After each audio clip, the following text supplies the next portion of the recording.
ঠিক সরিয়ে দেওয়ার চেষ্টা করতেছে এবং এখানে জায়গা থেকে সরিয়ে দেওয়ার চেষ্টা করতেছে।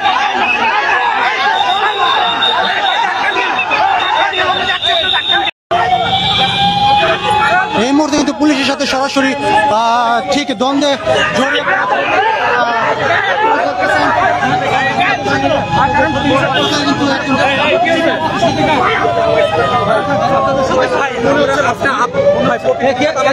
ব্যবস্থা করেন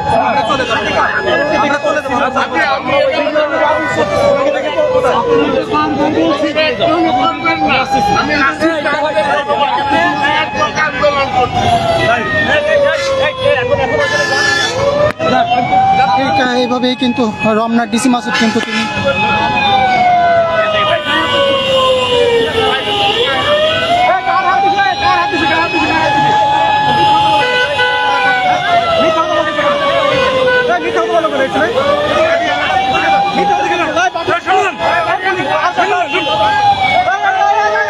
এই মুহূর্তে কিন্তু ঠিক অ্যাটাকের জন্য নির্দেশ দেওয়া হচ্ছে। রমনা থানার ডিসি মাসুদের নির্দেশে কিন্তু সবাইকে সরিয়ে দেওয়া হচ্ছে। এখানে কিন্তু প্রশাসন বাহিনী ধীরে ধীরে এগিয়ে আসতেছে এবং ঠিক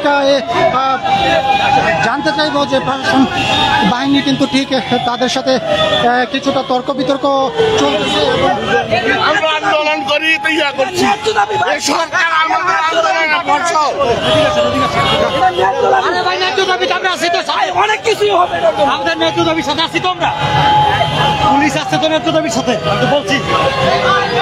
ঠিক আপনারা দেখতেছেন আমরা এই মুহূর্তে শাহবাগে যুক্ত হয়েছে। এখানে কিন্তু প্রশাসনিক বাহিনী ধীরে ধীরে এগিয়ে তাদেরকে ঠিক শাহবাগ চত্বর থেকে সরিয়ে দেওয়ার চেষ্টা করতেছে এবং আপনারা জানেন 44তম বিসিএস ক্যাডারদের যে দাবি নিয়ে তারা শাহবাগ চত্বর ব্লক করেছেন। এখানে কিন্তু রমনা থানার ডিসি মাসুদ এসে কিছুটা কথা বলেছেন এবং একটা পুলিশের সাথে কিন্তু 44তম বিসিএস ক্যাডারদের একজন সদস্য তিনি কিন্তু ঠিক তর্ক বিতর্কে জড়িয়ে পড়েছিলেন একজন পুলিশ কর্মকর্তার সাথে। তারই পরিপ্রেক্ষিতে কিন্তু প্রশাসনকে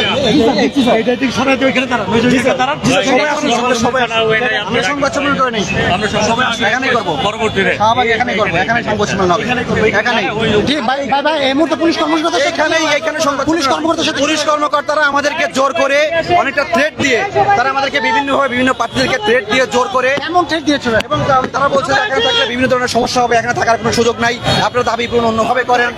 আমাদেরকে ধাক্কা দিয়েছে, আমাদেরকে বিশেষ প্রার্থীদের অনেকের গায়ে ধাক্কা দিয়েছে, হাত তুলেছে। আমরা এই আক্রমণের তীব্র প্রতিবাদ জানাচ্ছি। আমাদের কোনো আন্দোলন করতে হবে না। আমাদেরকে যে পুলিশ প্রশাসন লেলিয়ে দিয়ে যে এই ধরনের ঘটনা হচ্ছে এর তীব্র প্রতিবাদ জানাচ্ছি। এভাবে পুলিশ লেলিয়ে দিয়ে আন্দোলনকে দমানো যাবে না।